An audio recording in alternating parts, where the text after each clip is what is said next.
The Family Handyman 11% series turns the spotlight on the 11% of women currently working in the trades. Here, Deb Hilmerson, President and CEO of Hilmerson Safety, talks about one memorable on-the-job challenge, trying to convince a foreman to comply with fall safety protocol. I went to Seattle, Washington as a safety coordinator, right? I was just kind of green.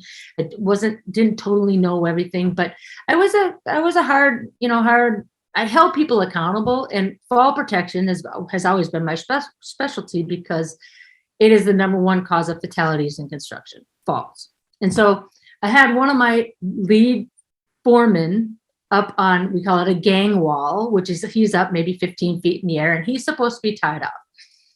And he's not tied up properly. So I'm like, come here, come on down. Let's have a conversation about this. And he's like, yeah. And he goes back up and he's not tied up right again. And I'm like, listen, dude, you're preventing me from doing my job. I'm hired to do this and you're preventing me from doing it. I need you just to comply or you're going to have to go home. And like this, I'm new in this business, right? And this was a leading foreman for a large contractor. And he got mad at me. He got totally mad at me.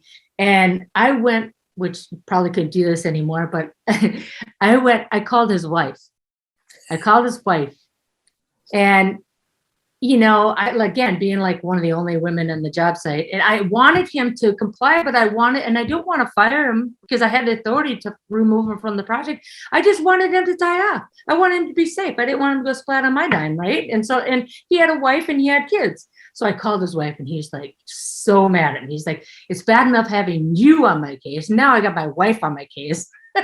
And I said, I don't care. As long as that prevents you from dying on my job and it keeps you safe, I know. And so he was so mad at me. It took about a year before he came up to me at an annual event, and he and his wife were invited to the event, and he's just like, he finally said he was sorry for being mad at me for a whole year, because I'm trying to protect his life, but I thought the only way that I could actually get to him was through his wife, and that happened. It worked. So I considered that a proud moment in my career.